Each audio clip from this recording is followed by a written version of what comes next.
about 30 minutes before the shooting incident.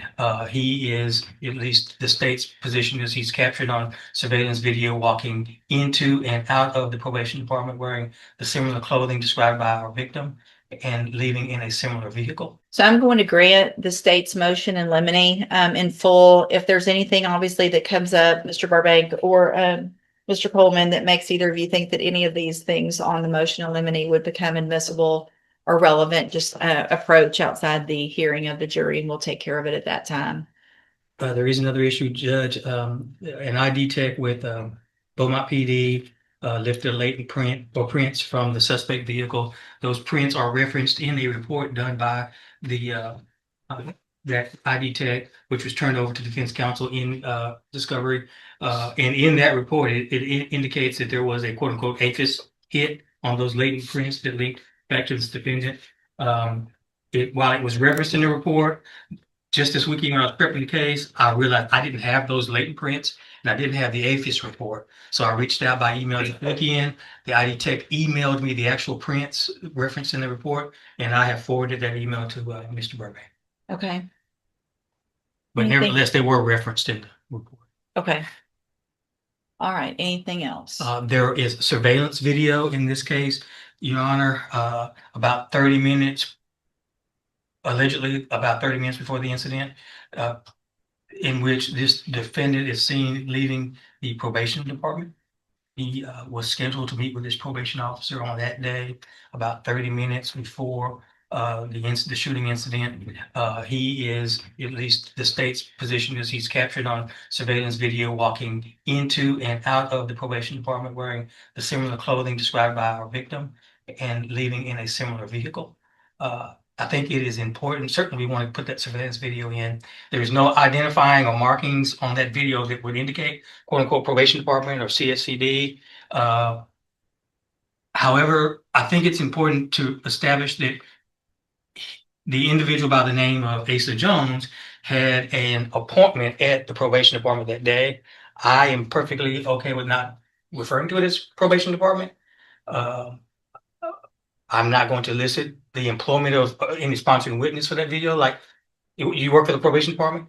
What I wanted to say is, and I'm open to suggestions, is a government entity or agency in downtown Beaumont. He had an appointment there. This is video from that government entity. That's my proposal on how to handle it. I would think for identity, that would be relevant. It sounds like, Mr. Burbank, thoughts on what terminology would be. My understanding is they're going to put a probation officer up there. I mean, well, I mean, it is what it is. They've got, I mean, I would think if you want to, you don't have to necessarily ask exactly what agency they work for. Do you work for, a Jefferson County government agency? And then, we don't have to get into what she does or he or anything like that. You work for an agency, it's downtown Beaumont. Did this person have an appointment?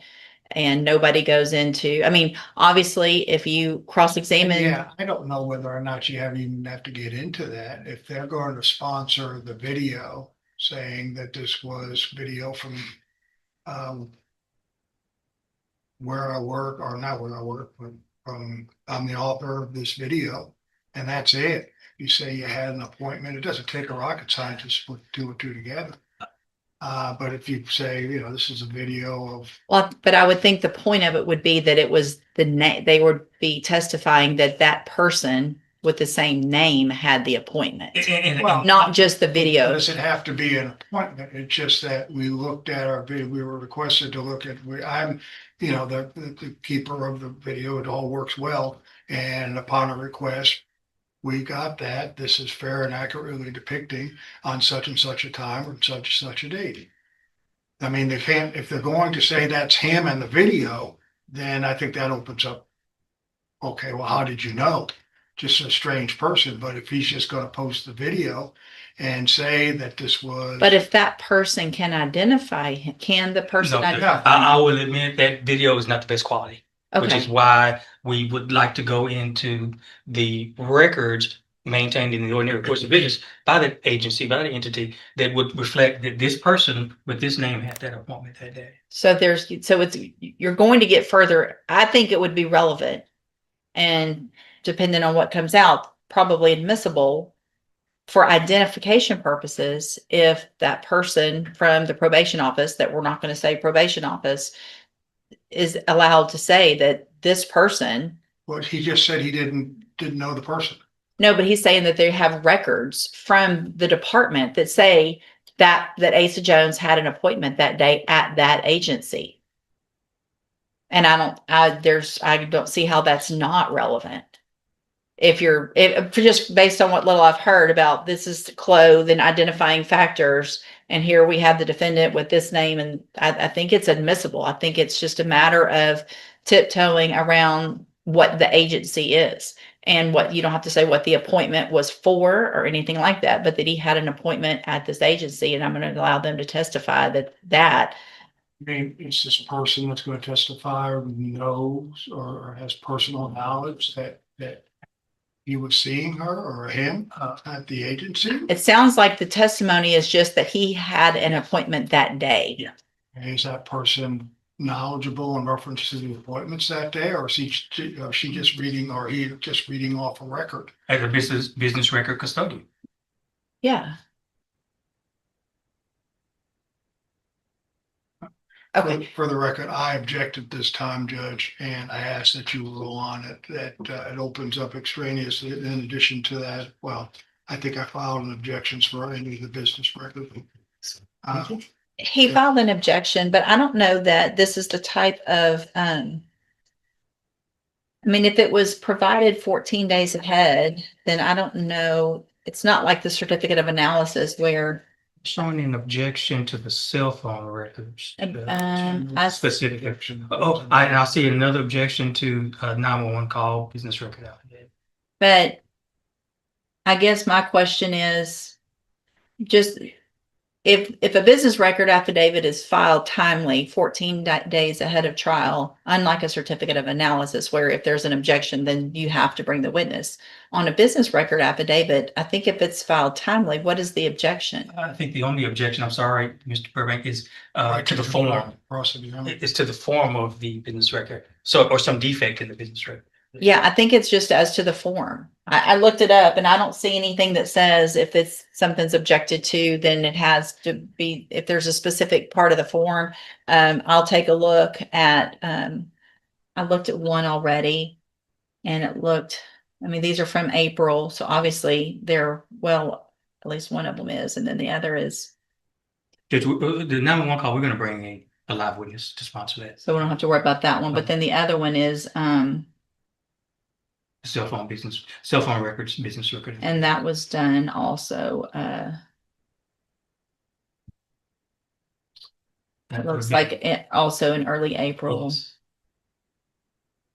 Okay, unless there's an objection at the time to the form of the affidavit, then that will be overruled. I'm going to also overrule the objection with regard at this time to a witness from the probation coming and testifying. I will, I think Mr. Coleman understands, and I want everybody to understand, I am going to limit that to everyone only questioning, not mentioning probation department, not mentioning community supervisions, nothing like that. Just had an appointment. It's a governmental agency, had an appointment. Here's the video, the keeper of the video, the keeper of the records that can say there was an appointment. And then unless there's some questioning on cross that opens the door further, then obviously I would just be very careful with that, Mr. Burbank. Reference to, I have to ask, is he now going to put documentation in as the business record? I don't plan on doing that, Judge. Just a video, but not as far as. So testimony of the appointment and the video, correct? Yes, Judge. Okay. So obviously if you feel like something else has been opened after any of that, make an objection as it's happening, and we'll take it outside the presence of the jury and go from there. One last thing, I've provided Mr. Burbank with redactions. I don't know if I mentioned that, timestamps for the redactions made to the video in anticipation of objections by defense counsel, Judge. So what I'm going to ask Mr. Burbank for that, if you'd need to go over that this evening or tomorrow morning early, so that if there's any objections, I want to know ahead of time so that I can watch the video before we get started tomorrow. I'm well aware of this court because in appeals that I have written, there have been several attorneys and I represented the court. I think I sent an email to the learned state counsel last week and I got them just now 5 minutes ago. That's fine. But Just I will take care of it. take a look at it this evening, tomorrow morning, whenever you have an opportunity, so that if it's something that, mainly if it's something that I have to watch. Yeah, there's just one thing. There was a interrogation or they brought him in. You're not doing anything. No, with the Judge, he invoked his right to Yeah, counsel about a minute into that You video, were, Okay. they talked for 40 minutes afterwards, but I wanted to make sure that. and I'm not, Okay. yeah. So the one that you are planning on offering is a video of what then? Body worn camera. Oh, okay. I've redacted the 911 call,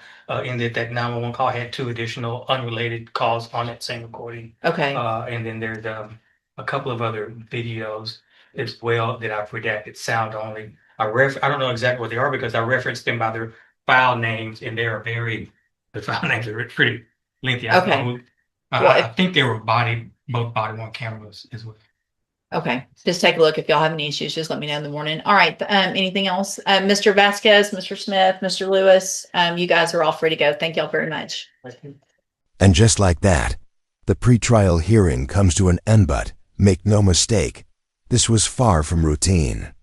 The judge has drawn clear boundaries on what the jury can and cannot hear, while both sides have revealed key pieces of their strategy. The next phase is where those rulings will be put to the test. Will the surveillance video and fingerprint evidence convince the jury? Or will the defense find enough doubt to challenge the prosecution's case? Let me know your prediction in the comments. And don't forget to subscribe, because the courtroom drama is only getting started.